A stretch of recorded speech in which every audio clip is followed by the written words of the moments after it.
Welcome to Narayana IAS Academy. This is Sureka Bhaskar presenting to you the Daily News Analysis. So for today's discussion, we've picked up a number of articles from the Hindu and the Indian Express which are both important and relevant for the UPSC CSE examination. Now let us have a look at the topics one by one. The first article for the day has been picked up from page number 8 of The Hindu, Digital Jurisprudence in India in an AI Era. So in this particular article, we'll be discussing the challenges as well as various legal complexities that actually surround the governance of generative AI or generative artificial intelligence in India. And also the article actually suggests various measures that can be adopted in order to navigate these challenges effectively. The second article has been picked up from page number 9 of The Hindu, France, India's steady partner in green growth. In this particular article, we'll be discussing about the Indian Prime Minister, Mr. Narendra Modi, as well as his French counterpart, that is the President, Mr. Emmanuel Macron, having elevated the partnership for the planet as one of the key pillars of Indo-French Horizon 2047 roadmap.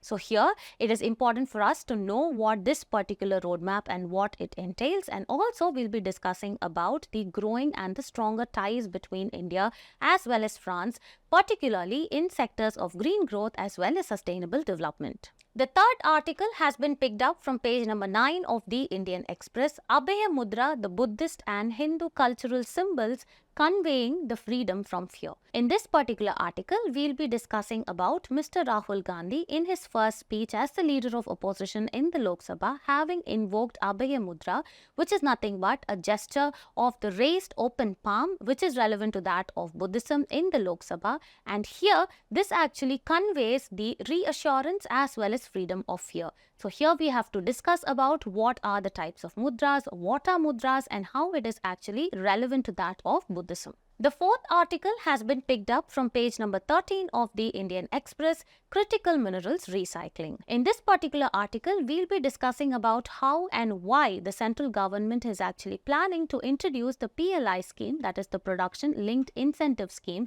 for recycling the critical minerals that actually aligns with the recommendations of Niti Aayog as well as the battery waste management rules of 2022. The last article for the day has been picked up from page number 14 of The Hindu, AMCA, that is the Advanced Medium Combat Aircraft Prototype to be ready by 2028-2029. So in this particular article, we'll be discussing about what is this concept of AMCA as well as the 5th generation aircraft fighter jets. And towards the end of the session, we'll be discussing few prelims as well as the mains practice questions. And now let us get into the discussion. The first article that we'll be discussing about is Digital Jurisprudence in India in an AI Era. Okay, so in this particular article, we'll be discussing about few of the concepts which are very, very important for both your prelims and the mains. That is, we'll be discussing about what is generative AI.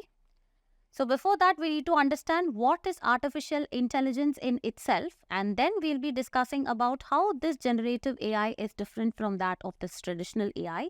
And also moving on, we'll discuss about various challenges as well as legal complications that actually surround the governance of artificial intelligence in India. And also this particular article actually gives out certain measures that actually has to be adopted in order to navigate through these challenges very effectively as well as efficiently. Okay. So moving forward, we'll be discussing about governance of generative AI in India, artificial intelligence jurisprudence in India, and also we'll be discussing about the legislations like the IT Act of 2000 as well as the Data Protection Act of 2023. And we can map this particular topic to GS Paper 3 Mains Examination, Science and Technology, Developments, Applications and Effects in Everyday Life, and also issues relating to intellectual property rights, because we'll be discussing about how AI is relevant with respect to that of the copyrights. Okay. So moving forward, there has been a previous year question, the mains examination asked in 2013 that actually asked about discuss section 66A of the IT Act. So these kind of legislations as well as the provisions and the changes that it actually brought forward, all these things are very, very important for your mains and prelims examination. Okay. So now let us actually look into what this particular article is discussing about. Okay.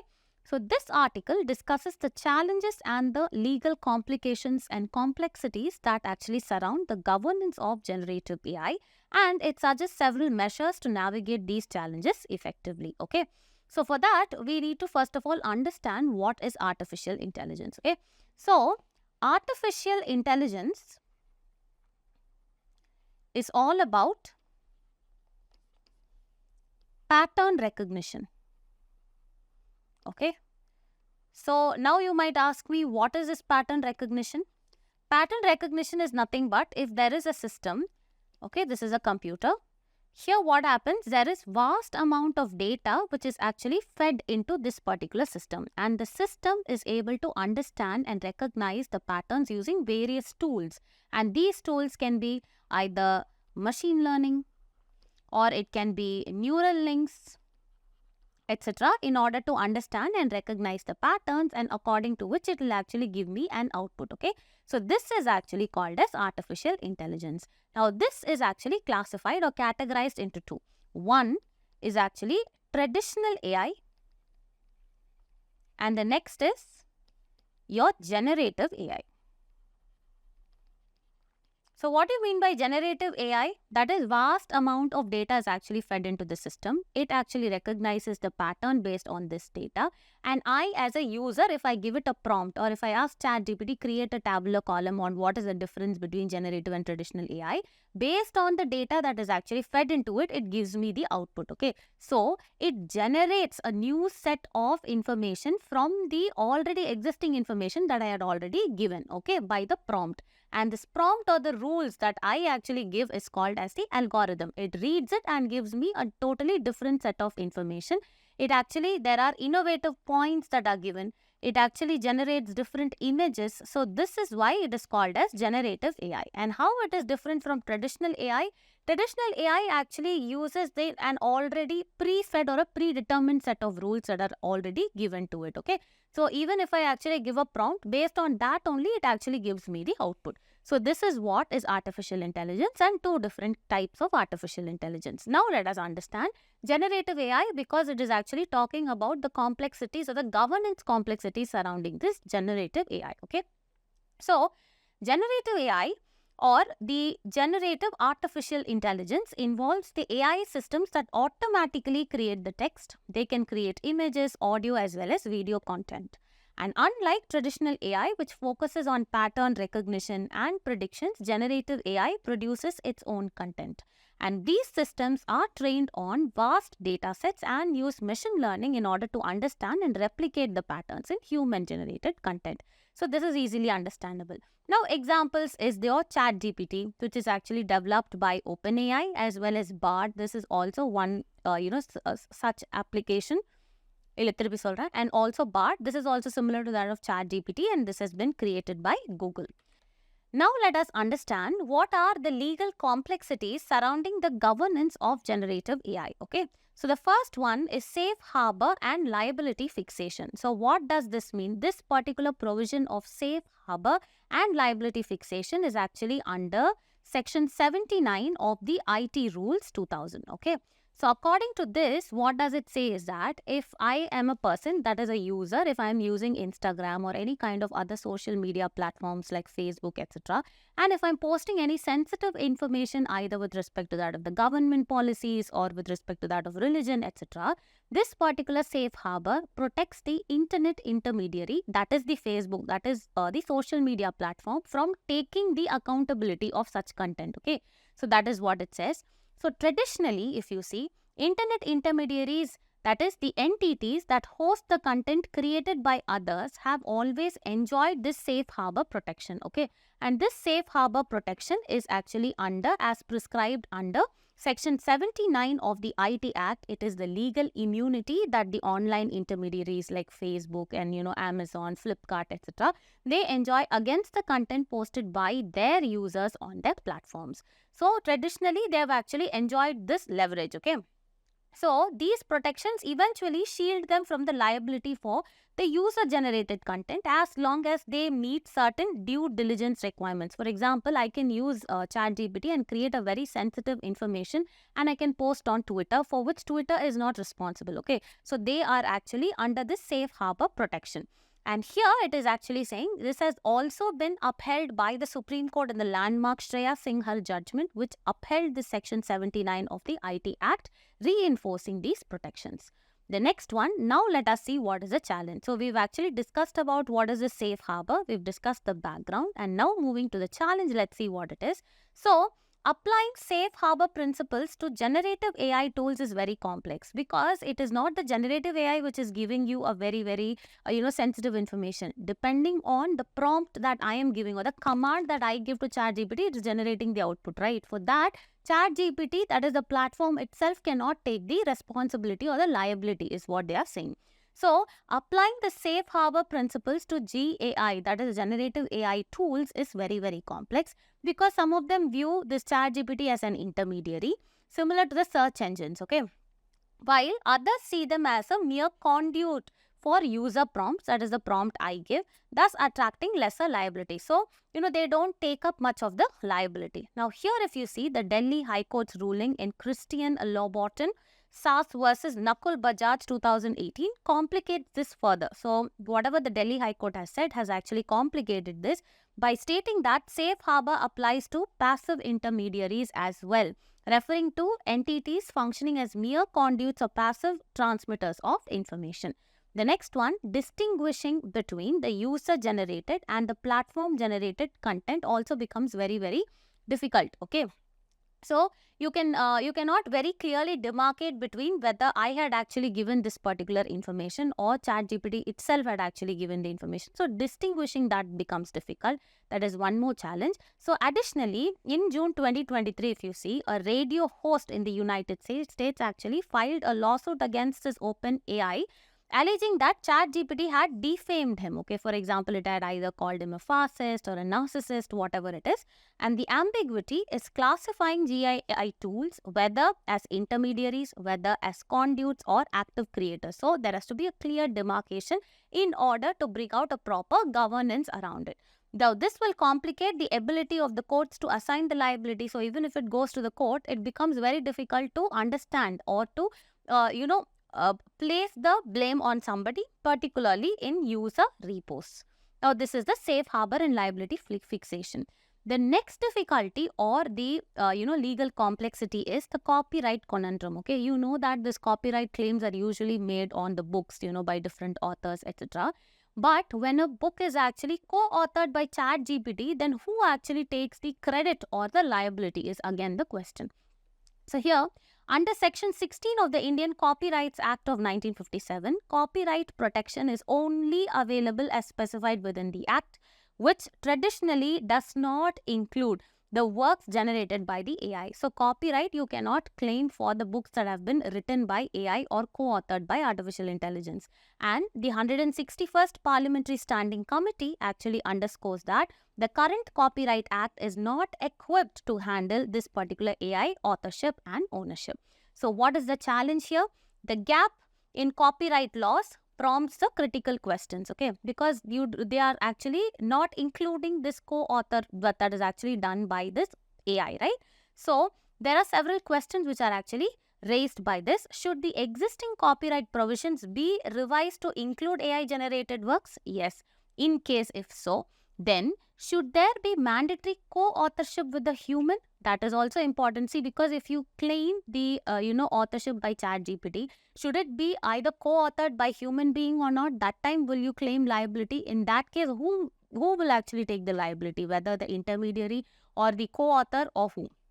So moreover, who should hold the copyright? Whether it is the user, the AI program, that is I'm the user, if I should hold the responsibility, or the AI program, here this person, that is ChatGPT, should hold the responsibility, or the programmer, the person who created ChatGPT, will hold the responsibility, or a combination of all the three. This is actually very complex. So this is again a challenge. And additionally, the responsibility for copyright infringement by AI remains unclear. So while the ChatGPT's terms of use attempt to shift the liability, ChatGPT actually has it in its own terms and condition. It says that the attempt to shift the liability to the users, whoever is using it is who will be liable to it, okay? For any kind of illegal output, the enforceability of such terms in India remains very uncertain, and this further complicates the issue. The last one is there are a lot of privacy concerns. So here we'll be discussing about two things, that is right for erasure as well as right to be forgotten. Okay, so here it talks about the Digital Personal Data Protection Act of 2023, which is a recent one in India, actually established strong privacy protections, including the right to erasure and the right to be forgotten.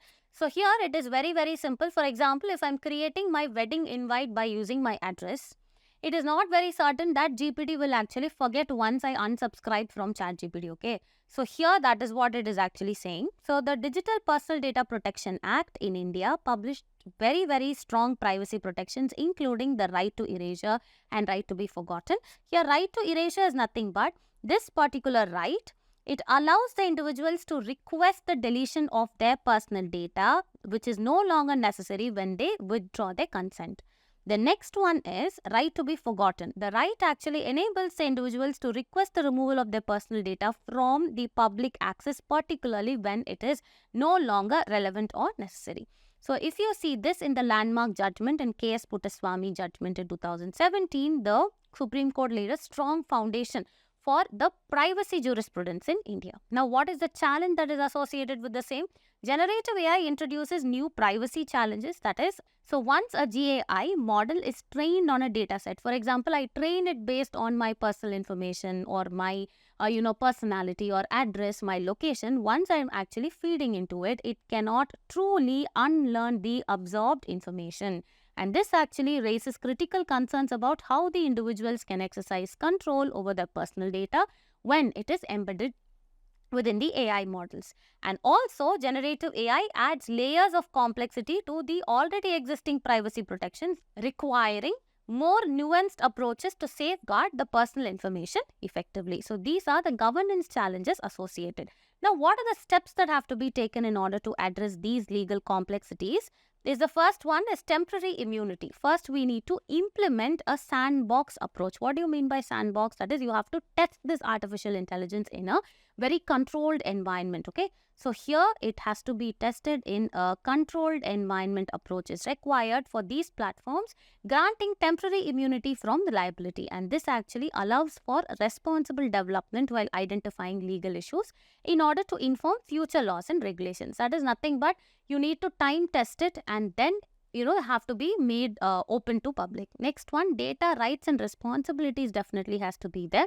Revamp the data acquisition process, ensuring that there is proper legal compliance. Any platform that actually uses your data must be liable. So they have to be legally complying to the rules as well. So legal compliance, proper licensing as well as compensation for intellectual property used in the training models. The next is licensing solutions. There has to be a development of centralized licensing platforms similar to the stock photo websites in order to streamline access to necessary data for the developers and ensure data integrity against historical bias as well as discrimination. And now, towards the conclusion, we've actually analyzed what has been, the concerns as well as what are the steps that have been given by the author in order to navigate these challenges. So as a conclusion, we need to say the jurisprudence around this GAI is evolving and it actually requires a comprehensive and constant and timely re-evaluation, okay? So, a holistic approach and judicial interpretations are crucial in order to maximize the benefits while safeguarding the individual rights as well. The next article that we'll be discussing about is France, India's steady partner in green growth. So in this particular article, we'll be discussing about the growing ties between India and France, specifically in segments or sectors of green growth as well as sustainable development. Okay, so in this particular article, we'll be discussing about what is India-France relations and the Indo-French Horizon 2047 roadmap and what are the key pillars that it actually aims to achieve. And also, we can map this particular topic to important events of national and international importance for the prelims examination, and for the mains, it can be mapped to international relations. Okay. So, moving forward, there has been previous year question, but not directly with respect to France, what is the kind of ties we share, but there has been, comparison of constitutional provisions, for example, the procedures through which the presidents of India and France are elected, as well as one on what is the difference between the secularism in India as well as France, okay? So in this way, the international relations as well as the kind of governance, whether it is a democracy or not, and other policies are actually very, very important with respect to the mains examination. Now let us understand what this particular article is discussing about. So, the Indian Prime Minister as well as his French counterpart, that is the President Mr. Emmanuel Macron, elevated the partnership for the planet. So, you might ask me, what is this partnership for the planet? So, India and France actually have a 2047, a roadmap which has to be achieved by 2047, okay. So, that is called the Indo-French Horizon 2047 roadmap, and this roadmap actually has 3 key pillars, and one of the key pillars is partnership for the planet. So, this partnership for the planet actually focuses on, things like climate change, biodiversity, then environmental protection, as well as it has International Solar Alliance, then collaboration on sustainable development goals, as well as implementation of many other projects in India in order to promote a more greener as well as more inclusive future. And the next one, so apart from this particular partnership for the planet, the other 2 pillars actually include, number 2 is partnership for prosperity, and next one is partnership for people, okay. So, under prosperity, you can actually see this focuses on economic trade, investment as well as innovation, as well as support for, the private sector led growth as well as the projects. Next is development of green technologies as well as sustainable infrastructure. And the next one is also enhancement of bilateral trade between both the sides. The last one is actually the partnership for the people. So, this actually focuses on strengthening the cultural, the educational as well as the scientific exchanges between both the sides in terms of, admissions as well as scholarship. Next one is promoting people-to-people ties as well as mobility, and also collaboration in different sectors like environment, healthcare, etc. And also to enhance mutual understanding and cooperation. So now I hope you actually understood what is the partnership of the planet, which is one of the key pillars of this particular Indo-French Horizon 2047 roadmap. Now let us understand also which are the recent areas of collaboration, and moving on, let us talk about what has been the age-old, relationship, how it had actually started, whether France has actually backed up India's participation or, the membership in the UNSC or not. All these things we'll quickly go through. So, the French Development Agency, that is the AFD, has been a significant partner to India, and this has committed over 4 billion euros to nearly 100 projects since the year 2008. And the projects are not only restricted to infrastructure and development or the economic development of bilateral ties, it also starts from energy transition, sustainable urban development, biodiversity conservation, etc. So, these are all, not too very important for your prelims examination, but just when you have to write about India-France relations, a 250 word answer, this will be helpful. So, what are the key projects? It actually starts from the protection of one-horned rhino in Assam, then the development of Pune's metro system, as well as improving the Chandigarh's water supply system. And also in 2023, this particular French Development Agency actually approved loans and had signed agreements for various climate change and environmental protection projects. Like one, you can actually see the disaster risk management in Himachal Pradesh for increasing the forest cover in Rajasthan and improving the solid waste management. Apart from that, there has been private sector investments also, okay. So, starting from the farmer-led organization to investments in healthcare-focused, private equity firm, all these actually includes the collaboration that is the French government is having with that of India, okay, in order to support the local communities. Now, let us understand what has been the history of India-France relations, okay. So, early collaborations, if you see post-independence diplomatic relations, the formal ties between India and France actually had started only after independence in 1947. And there was a military integration. That is, since 1960s, France has supplied various aircrafts to India such as the Ouragan as well as Mystère. These are very, very important. Next one, with respect to that of nuclear cooperation, France actually supplied nuclear fuel also to India's Tarapur plant in 1984. And also has provided sufficient support to the space program, okay, so which actually aided in the development of India's space program, including the establishment of Sriharikota launch site in 1970s. Then if you see, during the Cold War period, there was actually very, very limited growth, and post Cold War strategic partnership. That is, in 1998, India and France solidified their relationship with a strategic partnership that was actually focusing on different areas like defense, space, as well as civil nuclear cooperation.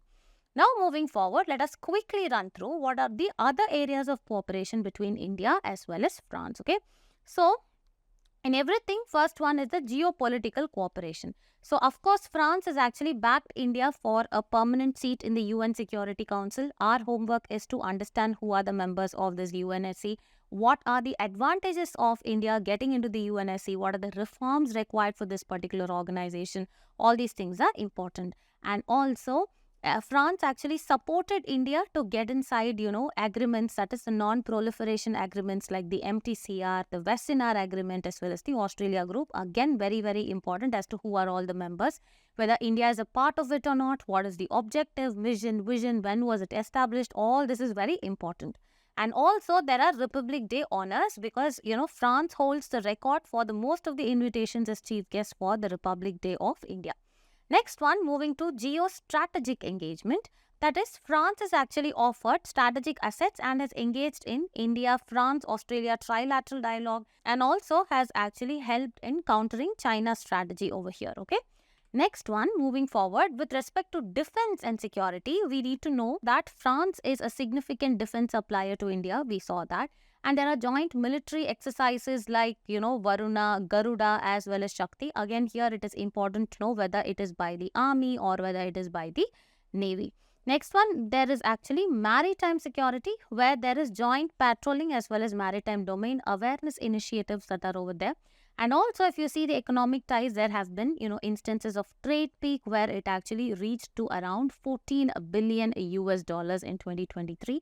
There have been investments in India and also there are French business footprints in India. That is over 1,000 French companies actually operate in India and that actually contributes significantly to the economy. So these things are not, such things that you need to very, cram up and other things. When the economic survey comes, you will know which is the highest exporter, importer and all those things. Just take away from that. And also with respect to international relations, we just need to know what has happened recently. For example, partnership for the people or prosperity often seen in news is the association between India and which of the following countries. So that way the questions can actually come. Similarly, in energy and climate, there has been, France has supported India post the NSG waiver, Nuclear Suppliers Group waiver, as well as both the countries play pivotal roles in the International Solar Alliance. And if you see science and technology, we know even from the starting of the Sriharikota launch site, France has actually been helping India, right? Then if you see nuclear energy, the Jaitapur Nuclear Park project is a significant joint venture and also there are digital payments like France adopted the Indian UPI payment system. Very, very important because there are many countries that are actually adopting this. And also if you see the Indian community which are living there, that is diaspora, substantial number of Indians actually reside in France and French overseas territories, thereby contributing to people-to-people ties. Now let us understand what is the significance of, India-France relations. First one, there will definitely be Indo-Pacific, stability in order to counter the Chinese influence. Okay, for example, you have the India-France joint strategic vision for cooperation. Next one, in order to boost the strategic autonomy and also the access to global platforms will actually be there like, France is backing India in order to get into this UNSC, etc. In order to reach global stability, it's very important. That is, it actually contributes to a balance of power, countering assertiveness from Russia in Europe and China in Asia. Okay, so Russia is actually trying to, keep the entire Europe in control. So in order to offset that and in order to counter China in Asia, it's very important. And also Horizon 2047 agreement, this actually outlines the future of bilateral cooperation. And we actually saw in the next 25 years what are all the areas that both of them will be collaborating with. Next, let us see what are the challenges in India-France relations. Okay. So first one is free trade agreement. So there is a lack of a comprehensive trade agreement between India and France, and this actually hampers deeper economic integration. And bilateral trade between India and France is less than half of India's trade with Germany. So this actually has to be worked on. And there are also economic imbalances over there. That is, there are trade imbalances. India exports is actually lesser when compared to how much India imports from that of France. Okay, and also intellectual property right concerns are there. Next one, there are delayed in the project. For example, the stalled Jaitapur nuclear project. There are operational delays in such projects. Next one, there are geopolitical stances. That is, differing positions on issues like Russia's action on Ukraine, where France actually has not encountered Russia severely, where India actually has a differing stand on it. So this also creates the imbalance or a kind of friction between the relationship.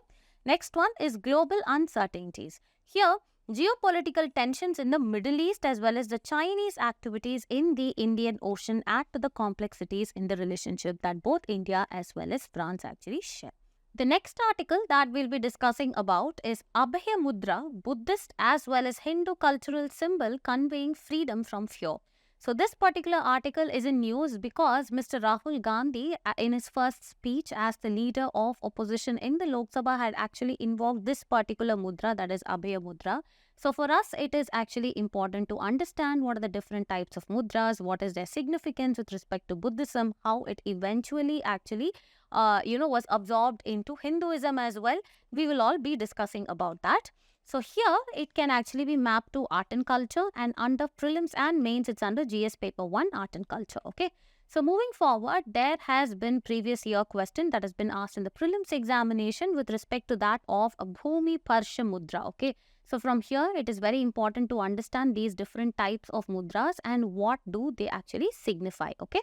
So moving forward, let us actually understand why this particular article is in news. Okay. So now let us understand why this particular topic is in news. So Mr. Rahul Gandhi, in his first speech as the leader of opposition in the Lok Sabha, he invoked the Abhaya Mudra in the first speech. Okay.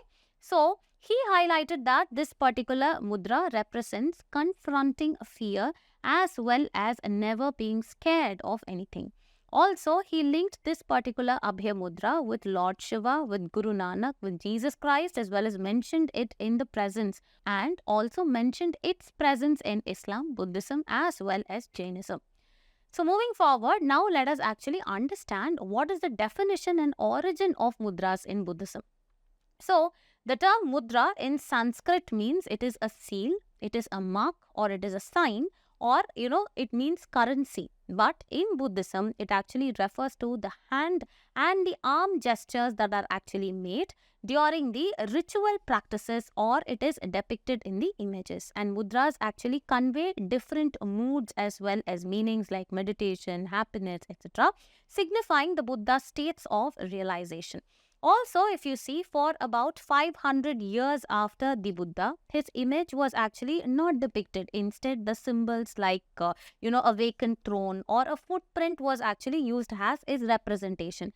And also, after few years, what happened? Physical depictions of Buddha actually began around the first millennium, such as that is seen in the Gandhara art. Here, these kind of art forms are also very, very important. The Gandhara art influenced by the Hellenistic culture and the Gupta period. Okay, so here our takeaway is we need to read about what is Gandhara art. We need to know what is this Hellenistic culture. This is somewhere, regarding the Greece as well as the Romans, that is the Mediterranean history and culture, and the Gupta period of art. Now moving forward, let us actually look into what are the different kinds of mudras. Okay, the 4 earliest mudras are actually depicted here. So this first mudra, okay, of holding the palm outwards as well as 2 fingers pointed like this is called as the Abhaya Mudra, which actually signifies a gesture of fearlessness. Okay.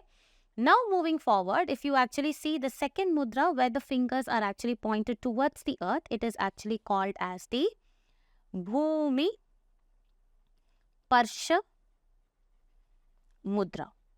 So this actually looks like the earth touching gesture. Okay, so this is what it actually signifies. And the next mudra is actually called as the Dharma Chakra. It's called the Dharma Chakra Mudra. So this actually signifies the gesture of the wheel of Dharma.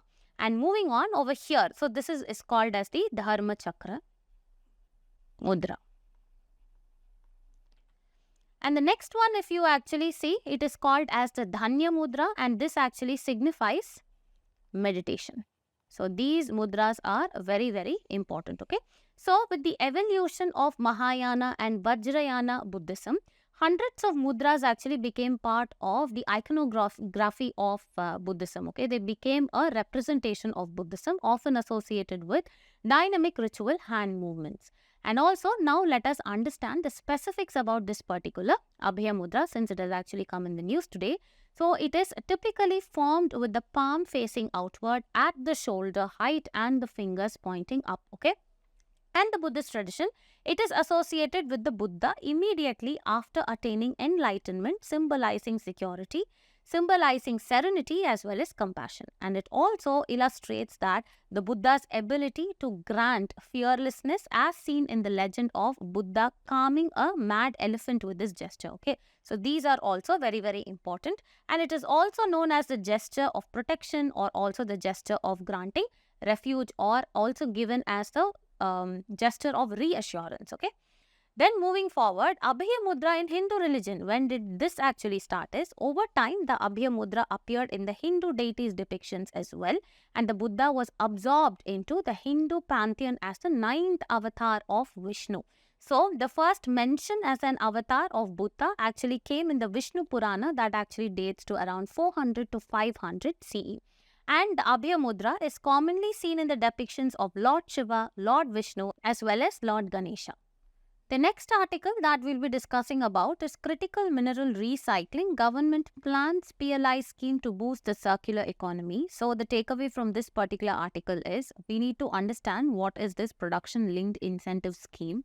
And also we must understand why is it essential for critical mineral recycling, what is the need for it, what are critical minerals in the first place, and why government has actually plan to introduce this PLI scheme, and what are the recommendations given by Niti Aayog as well as the battery waste management rules of 2022. All these things are important for our understanding for the examination, okay. So moving forward, we'll be discussing about the critical mineral recycling, the circular economy as well as the e-waste management, and this can actually be mapped to GS paper 3 for the mains examination under economic growth and development, and also environmental pollution and degradation. So moving forward, there has been a previous year question which has been asked in the prelims examination in 2019 with reference to the management of minor minerals. So minor minerals, major minerals, critical minerals, all these are actually important, and the characteristic features and how do they actually, impact the economy, and what is the import and the export status with respect to India. All that is very, very important, okay. So now let us understand what this particular article is discussing about. The Ministry of Mines is in the initial stages of designing a production-linked incentive scheme in order to boost the recycling of the critical minerals. Now, let us understand what are these critical minerals. Okay, as the name itself actually signifies, it implies that these are very, very critical. Okay, and it actually has a very limited number of substitutes. Substitutes as in any other kind of mineral being used in place of this is actually very, very rare, and also it is actually subject to a lot of volatility as well as the supply and demand constraints as well. So let us understand what it is. So critical minerals are the mineral resources which are both primary and processed, that are essential inputs in the modern technologies in the economies as well as the national security. Also, they are characterized by the risk of the supply chain disruption due to the non-availability. It's not very easily found and it is not abundantly found, and the price volatility also. Next, these minerals actually play a very, very crucial role in various industries and sectors and have a limited substitutes, as I told you, making them of very, very strategic importance. Okay, so here you can see criticality of the minerals. One is because of the economic importance, and the next one is actually supply risk factors that is actually associated with it. Now, if you see, in the year 2023, the Indian government actually had released a list of 30 critical minerals for the country's economic development and national security. And if you see, India is a net importer. This is very, very important because the trends in India's imports as well as exports is actually becoming one of the favorite topics for the UPSC to actually question us. Okay. So, India is a net importer of 10 of the 30 designated minerals and a bulk importer of 4 of the key components of a battery, including lithium. So, these are actually the list of 30 critical minerals that has actually been released by the government. So, you can actually go through that. And moving forward, what is the need for recycling of critical minerals in India? First is to boost the domestic supply chains, okay? We need to understand what is boosting the supply chains rather than depending on, being a import dependent country. We can actually produce that indigenously as well by the process of recycling. How? India's e-waste generation is poised to surge, okay? Poised to surge as in it's going to increase with the solar PV photovoltaic modules, waste expected to increase from 100 kilotons in the financial year 2023 to around 340 kilotons. Okay, so there's going to be increase in the generation of the e-waste generation. Okay, so e-waste generation is going to be high. So additionally, there's going to be 500 kilotons of EV batteries also. So recycling the critical minerals from this waste can actually, improve the supply domestically rather than our extreme reliance on the imports from other countries. The next one, economic and environmental benefits are also there. So recycling critical minerals can significantly reduce the need for the virgin ores and the new mines, leading to substantial environmental benefits rather than mining for more and environmental if that actually results in environmental degradation and other things. We can actually recycle them. Then by investing in advanced recycling technology, India can also create economic opportunities like job creation, etc., and reduce the environmental impact of mining. Now let us understand what are the key features of this particular production linked incentive scheme for the critical mineral recycling. Okay, so first one is urban mining. So let us actually understand what it is. This particular PLI scheme, it emphasizes the concept of urban mining. This is nothing but it is extracting the valuable minerals from the electronic waste.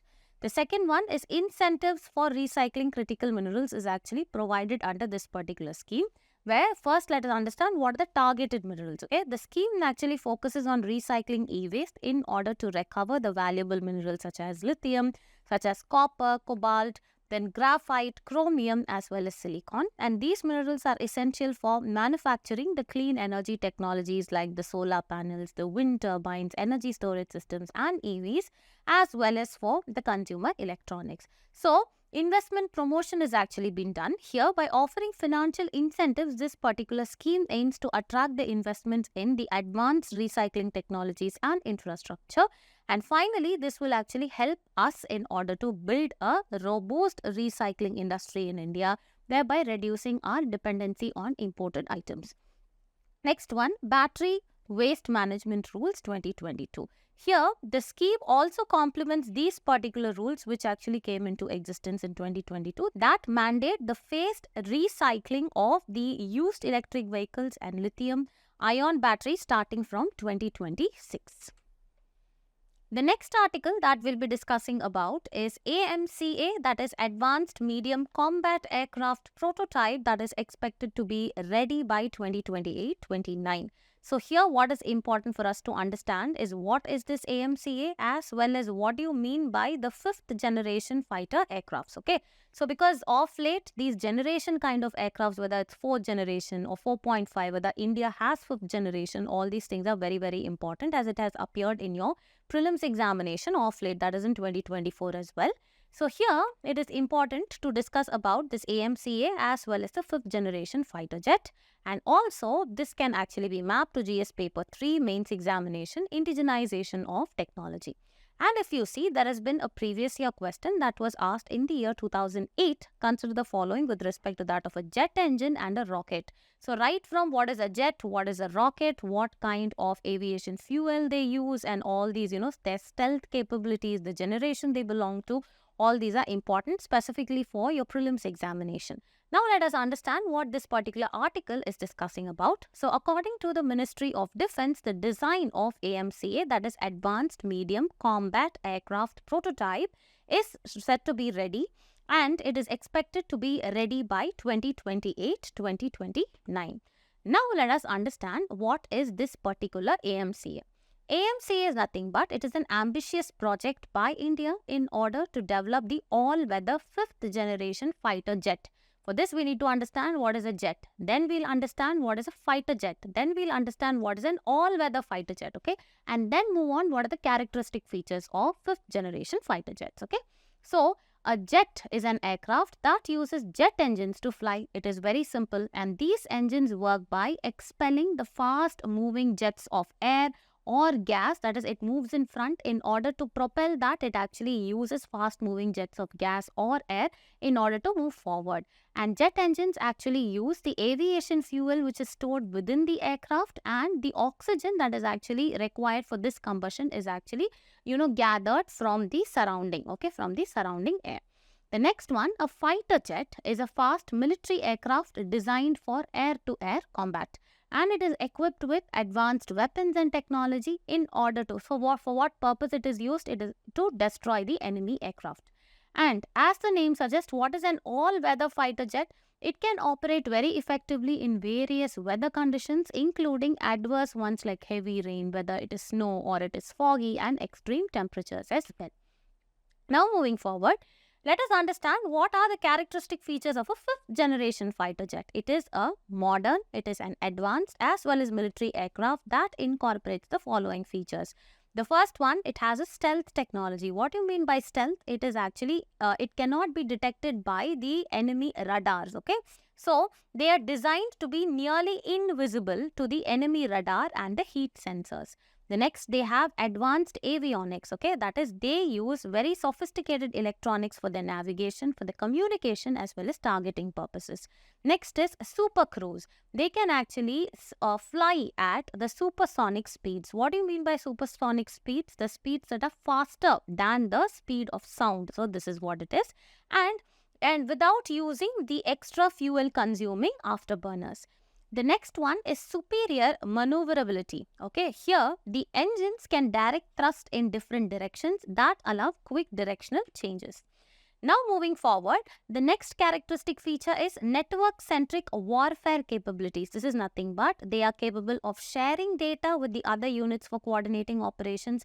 Next is it has a multi-role capability, that is they can actually play a number of roles including combat or reconnaissance, that is nothing but military or intelligence gathering operation as well as electronic warfare.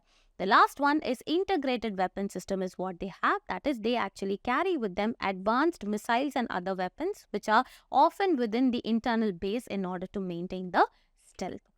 Now moving forward, let us actually see few of the generations of these particular fighter jet aircrafts. The first generation era 1950s, these were characterized by subsonic limited avionics as well as primarily air-to-air combat. The second one in 1960s it was developed. It was actually supersonic, we saw, which is actually faster than the speed of sound. Improved avionics, radar was there, and basic guided weapons. In 1970s was the third generation where they had advanced avionics, radar, guided missile capabilities. Next is fourth generation. In 1980s it was developed where the stealth was actually limited, advanced avionics and multi-role capability. And the last one, fifth generation, is late 1990s onwards until current. We are actually going on developing and testing the prototypes where this is characterized by stealth features, advanced avionics, that is sensor fusion is there, multi-role network-centric warfare. Next, moving forward, let us see what are all the countries that actually have these fifth generation fighter jets. Only a handful of countries are actually having it. First is USA, example is F-22 Raptor and F-35 Lightning II. Next is Russia, Sukhoi Su-57, as well as China, that is Chengdu J-20. Now moving forward, what are certain important facts that you have to know for the examination about this AMCA manufactured by HAL, that is the Hindustan Aeronautics Limited, and the nodal agency is ADA under the DRDO, that is Defense Research and Development Organization.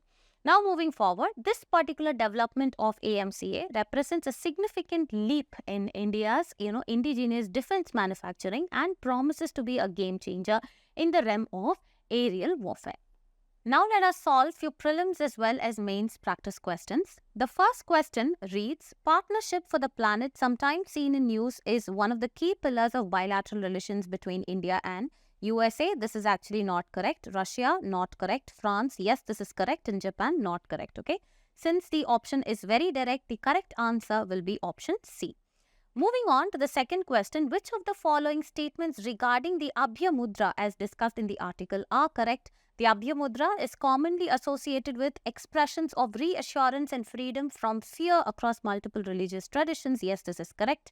In Buddhism, the Abhaya Mudra symbolizes Buddha's state of enlightenment and his ability to grant the fearlessness. Yes, this is correct. The third one, the earliest physical depictions of Buddha began to appear around the first millennium, influenced by Hellenistic culture in the Gandhara art and later in the Gupta art. This is also correct. The fourth statement, the Abhaya Mudra is not found in the Hindu religious iconography. This is actually wrong. Since the first three statements are correct, the answer will be option C. Moving on to the third question, consider the following statements about AMCA. It is an American all-weather fifth generation stealth. No, this is wrong. A fifth generation fighter jet is an advanced military aircraft incorporating stealth technology, supercruise capability, advanced avionics, etc. This is actually correct. And only USA and Russia have successfully developed. No, this is wrong. China also has. Since only statement 2 is correct, the answer will be option C. Moving on, the fourth question reads, consider the following: lithium, cobalt, manganese as well as graphite. And how many of the above critical minerals are used in the current EV battery designs? All four are actually used in the EV battery designs. So the answer will be option D. Moving on to question number 5. Which of the following is not a characteristic of fifth generation fighter jets? Stealth technology, it is. Supercruise, yes it is. Subsonic speeds, this is actually wrong. And network-centric warfare capabilities, this is also correct. So the answer will be option C. Moving on, now let us actually solve the mains practice question. The question reads, discuss the various legal complexities surrounding the governance of generative artificial intelligence in India and suggest the measures to address them. And this is a 10 marker. So now the approach answer for this particular question is actually divided or broken down into 3 parts, that is the introduction, body and the conclusion. So in the introduction, we will briefly introduce what this generative AI is and its growing impact on digital interactions. And in the body, we'll discuss about the different legal complexities, for example, the safe harbor, the copyright as well as the privacy issues. And in the suggested measures, we will actually propose a regulatory sandbox, that is a proper confined environment or a limited space, recommending the updating legal frameworks to address AI-specific issues, and finally advocate for public awareness programs on AI's legal and ethical implications. And towards the end, the conclusion, we need to stress the necessity of adaptive legal strategies in order to govern the generative AI effectively. So with this, we've actually come to the end of our daily news analysis discussion. For further updates and more such videos, please do like, share and subscribe to Narayana IAS Academy YouTube channel. Thank you and have a good day.